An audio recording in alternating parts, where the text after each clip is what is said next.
So this is cool. I am excited to be here. I was a lot more nervous about it, I guess, when I started.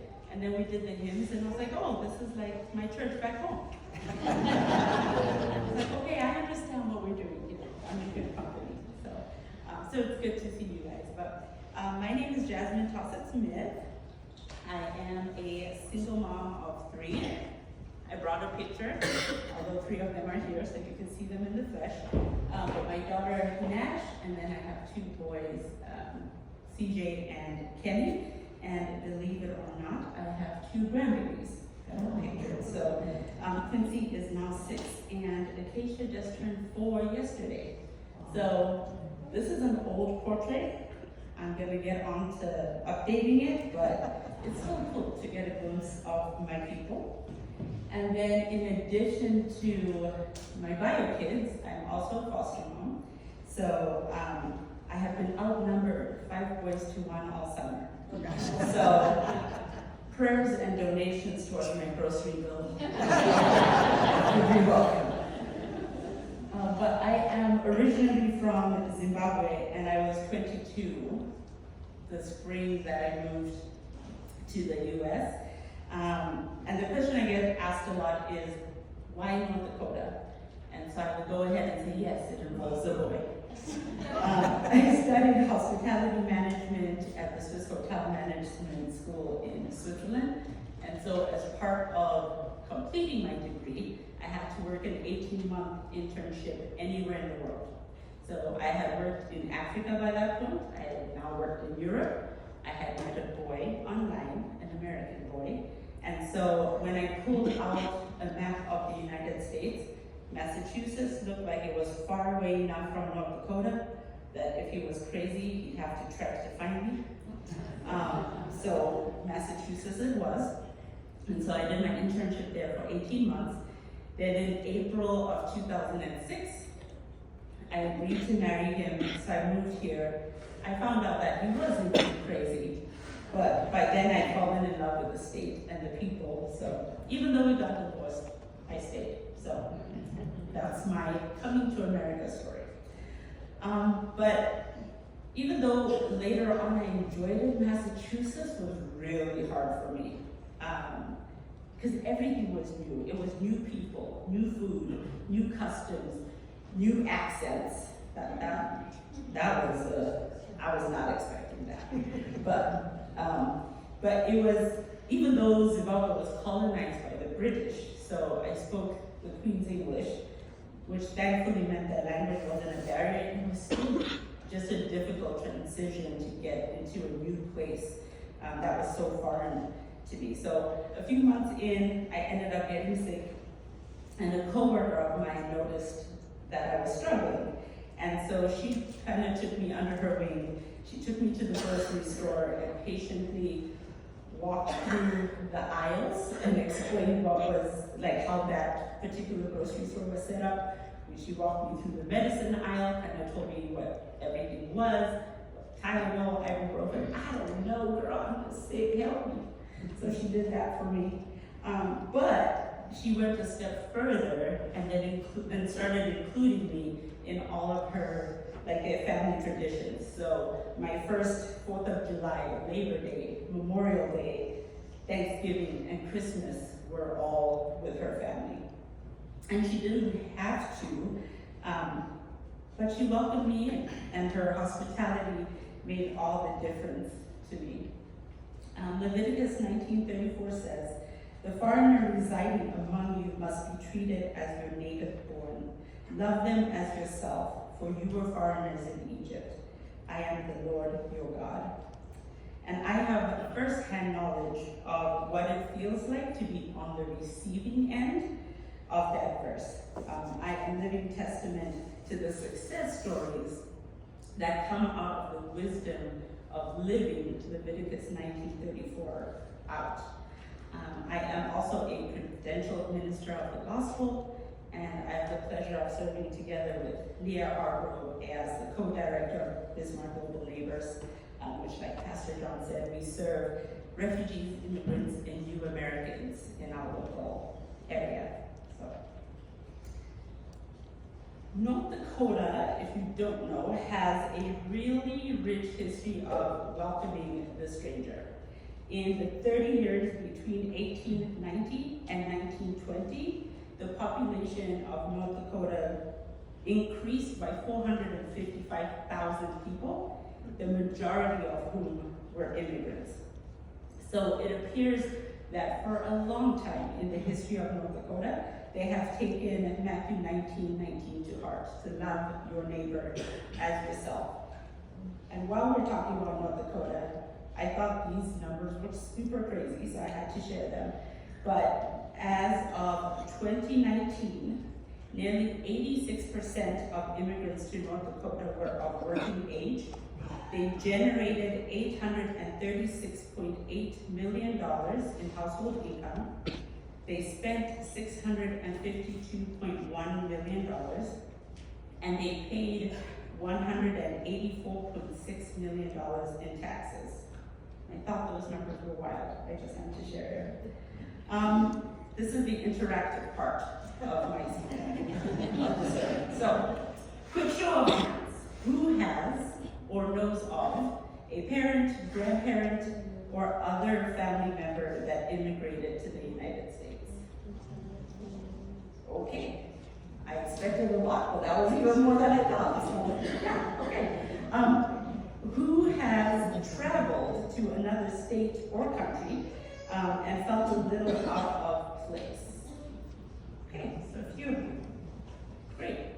I bring that up because I think remembering our own experiences in a new place helps to bring this to light. It helps to make this message personal to us, such that when we're welcoming somebody new or somebody that's different from us, it's like us saying, hey, I get it. I know what it's like to feel out of place and to have to walk in your shoes.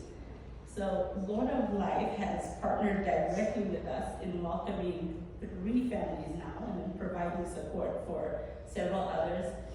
This is Fadi, our very first refugee client, and you guys helped sponsor him. So he is doing amazing. He has since moved to Nebraska because he too fell in love, but his fiance was in Nebraska, and so he has since moved. But yeah, we could not have done it without you guys. You guys have also helped us source items for arriving families. You've helped set up apartments. You've walked with newcomers hand in hand, helping them get settled into their new city. Members of Lord of Life have even supported us financially, have paid for winter clothes, the cost of U-Hauls, and we are so extremely grateful for that. I do want to read a letter from a recent arrival, just so that you can hear the impact of what it is that we do in their own words. On February 13th of this year, we landed in Bismarck with hearts full of excitement. The warm welcome we received at the airport was the first sign that this adventure would be special. Half a year has passed and we've grown immensely.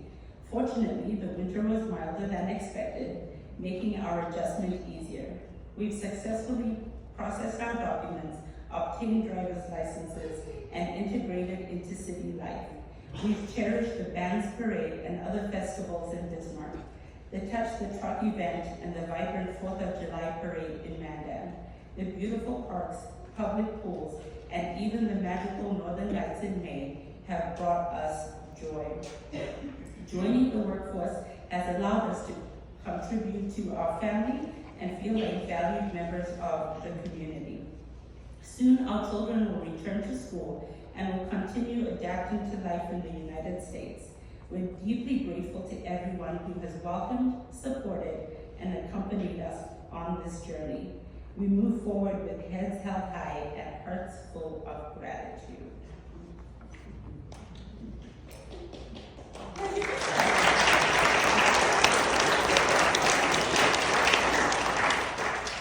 thought it was a good story to share because you guys are part of making that story happen. All right, so Jesus was the ultimate example of welcoming the stranger.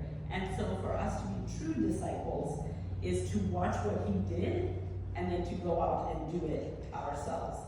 And Jesus showed us the ultimate example of this in his ministry, and it's a calling that is on us today as well. When we look at the life of Jesus, one thing stands out clearly.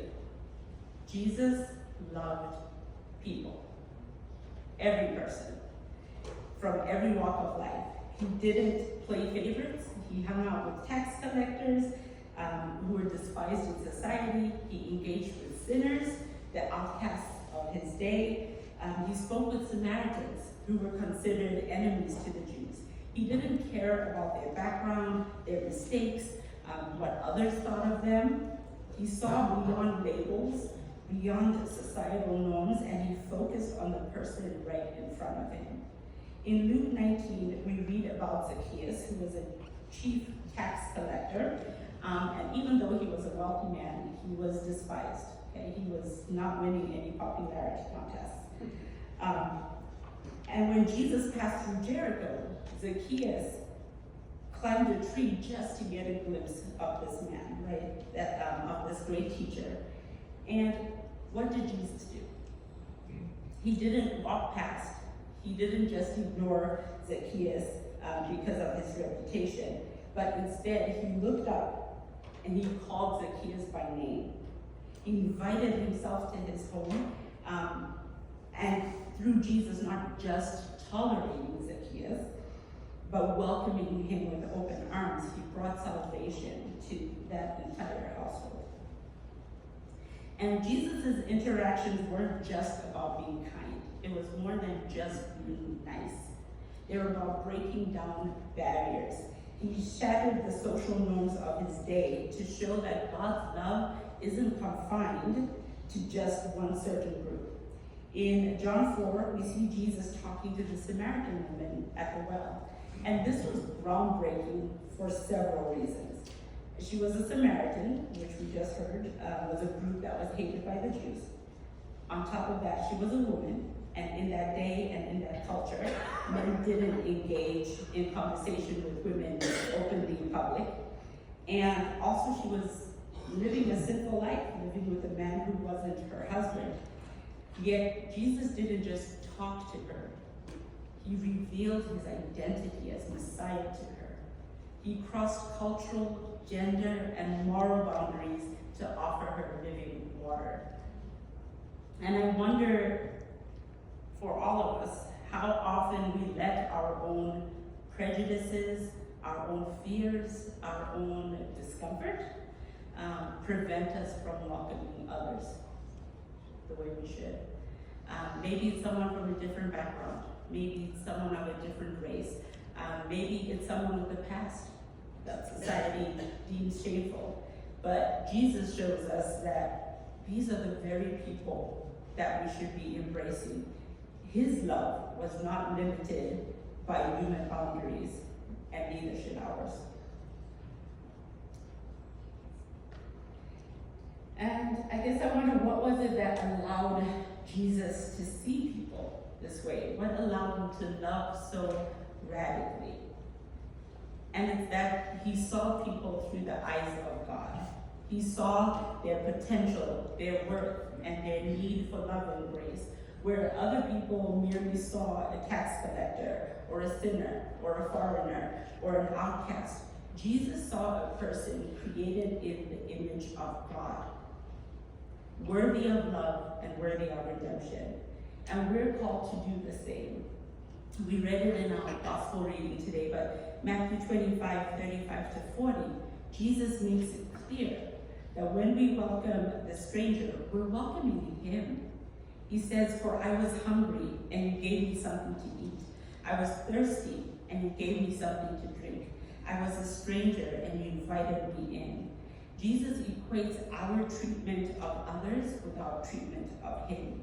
This means that every act of kindness, every time we choose to welcome instead of reject, we're doing it for Jesus himself. So what does it look like to live out Jesus' example? It means being intentional about stepping out of our comfort zones. It means engaging with people who are different from us. It means offering a listening ear, a helping hand, a heart full of love to those society often ignores. As followers of Christ, we are his hands and feet in this world. We're called to be his ambassadors, showing his love to a broken world. This might mean welcoming a refugee into our community. It might mean reaching out to a single mom who feels isolated, or simply being a friend to someone who feels they don't belong.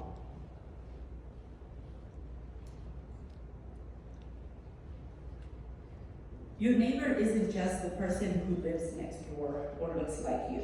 It's anyone you come across, especially those who might feel like outsiders.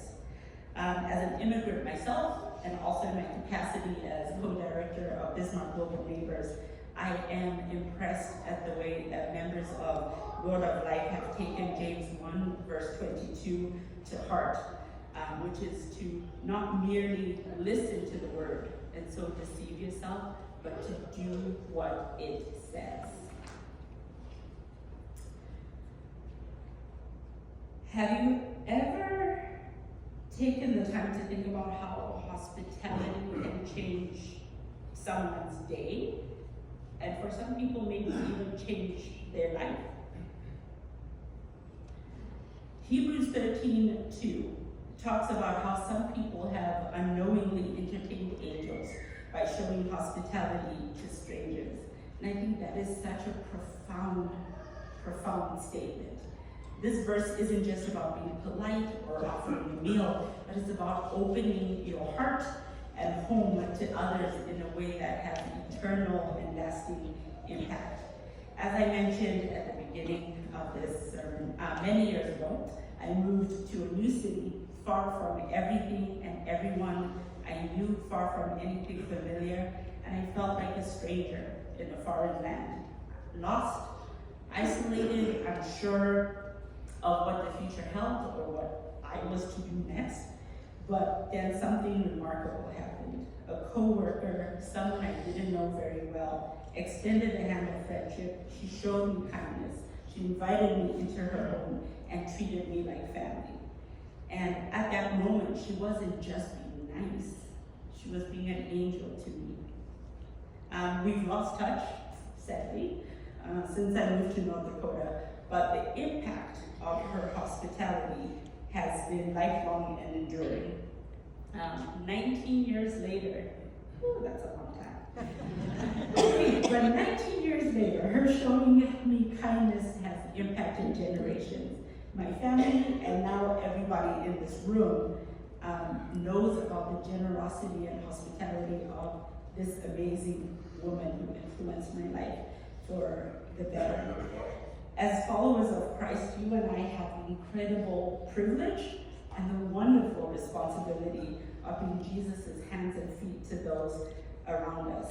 He is the ultimate example of hospitality because he welcomes sinners, he dined with outcasts, he loved the unlovable, and when we show hospitality in the same way, we are reflecting his heart. At the end of the day, we're all human beings, right? Trying our best to navigate the world with the resources that we have. And Leviticus 19:34 reminds us of our shared humanity. No matter where we're from, what language we speak, we're all created by God, and we deserve to be treated with dignity and respect.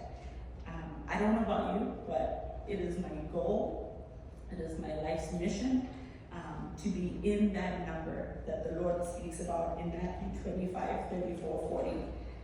I want the King to reply to me that truly, I tell you, whatever you did for one of the least of these brothers and sisters of mine, you did for me. Jesus came to seek and save the lost. And while the work of salvation is his, as part of his work of ongoing sanctification in us, he invites us to partner with him in serving the widow, the orphan, the alien, the stranger, our neighbors, our communities, our country, the world. The light of Christ that we carry is not to be hidden under a bushel or a basket, as we learn in Matthew 5:15, but as adopted sons and daughters of our Heavenly Father. We are His ambassadors here on earth, and He works through us to establish His kingdom on earth as it is in heaven. So, as I wrap up, I want to leave you with a challenge. One that calls us to action, not just in thought, but in deed as well. The call of Matthew 25:34-40 is not just a passage to be read. It's a call to embody and live out. It's a reminder that our faith isn't just about what we believe, but what we do with what we believe. We're not just spectators in this journey. We're participants in God's mission to bring light to a world that so desperately needs Him. Jesus didn't just talk about love. He lived it. He reached out to the hungry, the thirsty, the stranger, the sick, the imprisoned, and now He's asking us to do the same. I have brought a few informational flyers that give you kind of some more specific information and let you know how you can get connected, so I'll give those to you. And I encourage you to take one, to read it, to get involved in a way that makes the most sense for you and your family. That can simply be a warm smile. It could be helping us set up apartments. It could be financial. Whatever the Lord speaks to you to do. The smallest act of kindness can echo into eternity. Like I said, almost 2 decades later, the impact of one person inviting me in as one of her own and allowing me to be family has led to this today. So it's my sincerest prayer, and it's my greatest request that we do not leave this room unchanged. That we go out and we be the hands and feet of Jesus, loving our neighbors as ourselves, and welcoming the stranger with open arms. Amen. Amen.